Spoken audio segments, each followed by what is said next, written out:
Hello and welcome back. This is going to be, I guess, episode number 11, date number 11, week number 11. It's not really week number 11. I switched some things up a bit. We start talking more about like the nutrition part of it because I do know that the past 2 weeks it's been very heavily focused on my programming. And that's been for a reason. Starting off with weight, I did not weigh today, so I will put whatever it is I weighed right here. I have no idea what it is, so I can't really talk about it at all. I have ended week 2 of the 5-week cut program again, so this is going to be my 3rd time through it.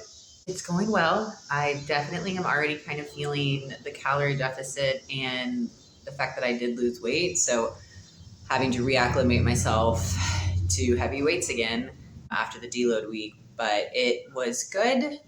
I don't think there were really any issues. I did talk previously how we adjusted some numbers and that's been working really well. I have been sticking with this one because I really do love it too. My husband is my coach and he's the one who does my programming. And I really, really do love it. It's easy. And I think that's also what's been a big part of what I've seen so far is how progressive it is in the strength training part. And you do get stronger, but because you're getting stronger, you're building those muscles up, you kind of lose any kind of fat. I think that's kind of a lot of my success has been because of the program. The average in the last 10 weeks, I was maybe 70% on my nutrition. And now that I'm entering into the last 5 weeks, I want to be more just intentional with my diet and really take this time to drop the fat and utilize that muscle that I put on for the last 10 weeks. I have also added in 20 minutes of walking at minimum, or at least 8,000 steps a day. 8,000 steps is like the big goal, but just moving in the morning for 20 minutes is also another goal. Like I said, I have started a routine of walking for 20 minutes in the morning, and that's been really great. I also have been doing a bit more stretching and mobility work just to kind of release any tension that I have just from strength training. I'm more sore from the stretching and all of that than from actually lifting weights right now. So lesson learned. Into the nutrition part, this is going to take up the majority of this video. So I have been, the last 10 weeks, nutritionally, probably only 70% of what I should be doing. I want to cut hard. So a lot of that is going to come from the actual nutrition portion. And someone did ask, what's your nutrition like? What aren't you eating? What are you eating? I know a lot of people focus just nutritionally, nutrition. What you eat is more important, is like the most important thing. And when you're strength training, that's not necessarily true. It's true to an extent, but if you have a progressive program and you're not overeating, you may, depending on what your goals are, your programming is a lot more important to see success, because if you're not trying to build up your strength, your nutrition just kind of goes different places. So basically what we eat isn't as important as how our body utilizes the calories, I guess is what I'm trying to say. If you just want to lose weight, yeah, you can just not eat a lot of calories and you're going to lose weight. But if your focus is fat loss, which is a lot healthier than just general weight loss, how you're exercising and how you're utilizing the calories is going to be more important. So with that being said, I had no foods that were restricted. Everything was fair game for me. What the main focus was prioritization of fats and protein. I mentioned in the 5-week or 6-week video, I'm not exactly sure, I'll go back and link that one as well, how I saw a really large drop in weight just out of nowhere. And thinking back and kind of reflecting on what happened, I had gotten on a birth control called progesterone. Through all the research of doing all this, it was kind of mentioned like if your fats are too low, your hormone health starts to go a little crazy. We figured out my macros and what my minimum fat per day needed to be, and focusing on just making sure to get that in helped a lot. Also, fats are really good for digestion. So you just want to make sure you're getting that. Also good for mental health, skin health, all that. So you just need to make sure that you're getting in your minimum fats.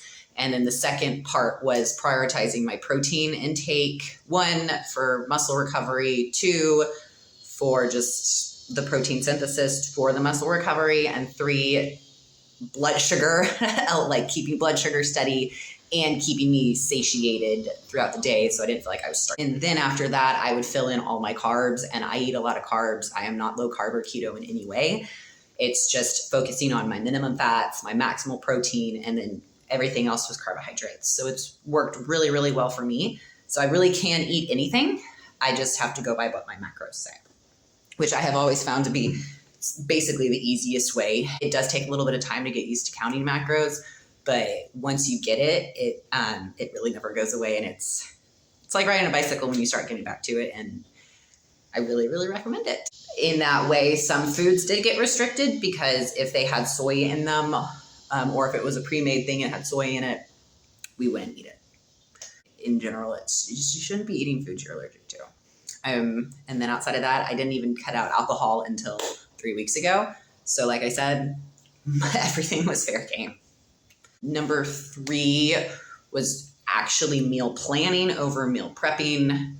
In general, meal prep, I think, is too over popularized, I guess, if that's even a word. Meal prepping is really just putting food into containers. So it's not like, oh, it's super helpful. What's the most helpful thing is meal planning. But that has to go back to you need to know what your macros are.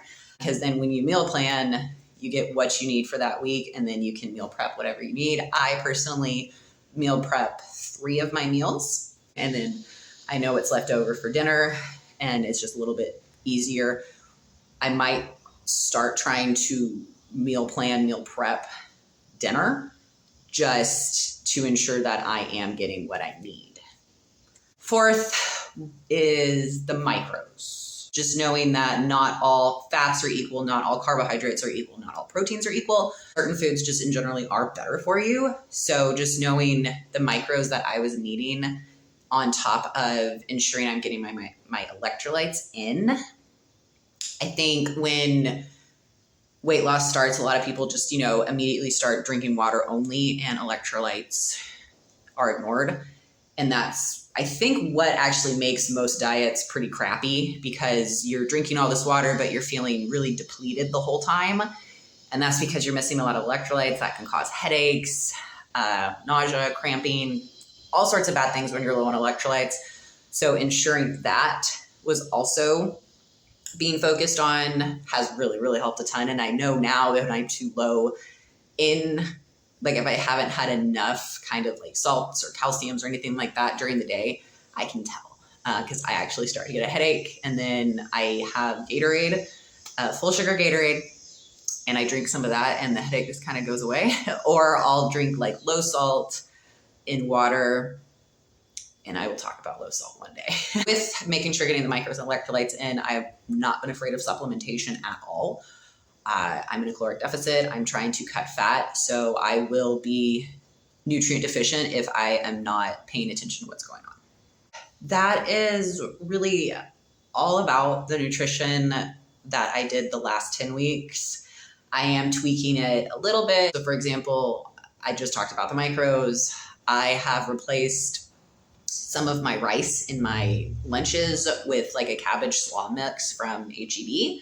And I had to account for the carbs, of course, so it's a lot of it. But cabbage has really great macros, and it's really, really good for your gut health. So that's just a tiny change that I made to improve my macros, and it has fiber in it, so it's always a good thing to have. And so it's just little changes like that. I'm still eating rice. I just have less of that rice and more of something else that I know is going to benefit my goals in the long run. And so it doesn't have to be complicated. It just has to be intentional. All of this, all the nutrition aspect was and still is to benefit my workouts. So if your workout program isn't working or you're not seeing gains or any kind of changes, you need to rethink your programming. You don't necessarily need to rethink your nutrition, especially if you know that you're eating right. you need to find a program that works for you, even if that means quitting a program in the middle of it. I feel like this might get a little long, but if you made it this far, super thanks for watching. Go follow me on my Instagram. Go check out all other videos that we have. And yeah, I'll see you next time.